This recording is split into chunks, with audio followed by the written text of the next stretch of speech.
A military council took charge, overseeing a turbulent and sometimes violent transition during which Egypt's first democratic elections took place. 2 years later, Army Chief General Abdel Fattah al-Sisi led the overthrow of Egypt's first freely elected president, Mohamed Morsi.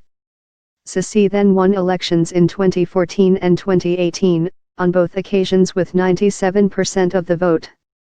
Parliament has proposed constitutional reforms that could allow him to remain in power until 2034. That can be viable when you have robust economic development.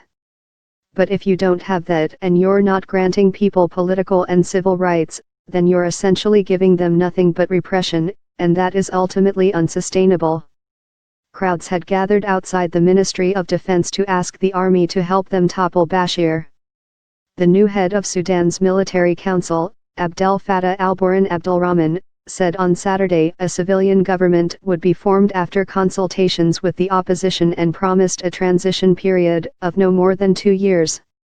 He had just succeeded the officer who announced Bashir's arrest, Defense Minister Awad ibn Auf, who stepped down as head of the military council after only a day in the face of demands for a civilian government.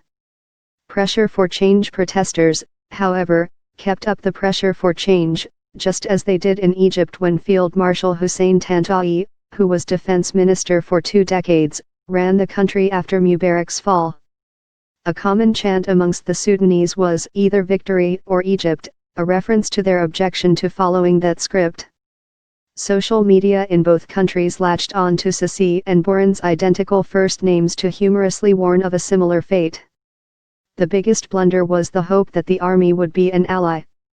I understand the emotions around the army, but it's a misunderstanding of what the army is and what it does, said Sudanese commentator Magdi El-Ghazali. If you call on the army to intervene to resolve a crisis, this is what it can do, it can't do better.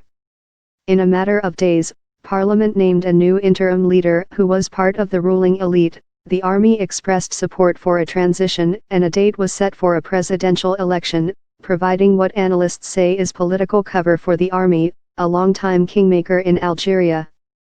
Any future civilian leader in Sudan or Algeria needs the support of the army, a common arrangement in the Arab world, while also facing huge economic and political challenges.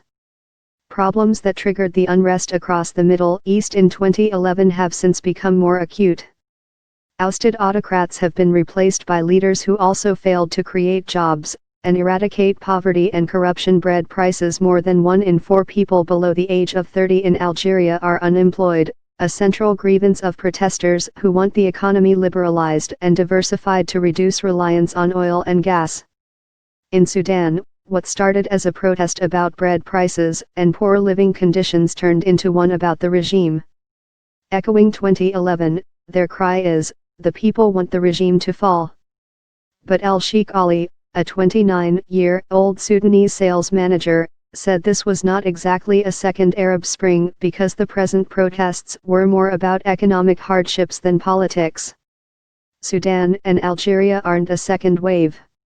They're about hunger and the dire economic situation, and a wave of oppressed youth that haven't gotten their full freedoms, Ali said. It's not a victory in any way. People want to see accountability for all the people who brought us to this point. Fawaz Gergs, professor of Middle Eastern politics at the London School of Economics and author of 2 recent books about the Arab Spring, agrees. The term Arab Spring is very misleading because it implies that everything will blossom, that there's a magic bullet to resolve a severe crisis that has been in the making for decades, he said. What we are talking about is social protests that are symptoms of economic and political vulnerabilities. Tunisia has been hailed as a success story for its democratic development, although an economic crisis has eroded living standards. But its problems seem minor in comparison to other Arab Spring nations. In Libya, military strongman Khalifa Haftar, whom critics call the new Gaddafi, is waging war to take over a country that had already descended into bloodshed since 2011. Hundreds of thousands have been killed in Syria's civil war. 4 years of conflict have pushed Yemen, already one of the poorest Arab states, to the brink of famine. In Sudan and Algeria, meanwhile, democracy lacks a clear way forward. The army wants to stay in control, whether with a civilian cover in Algeria or a direct way in Sudan, said prominent Tunisian journalist Ziad Krichan.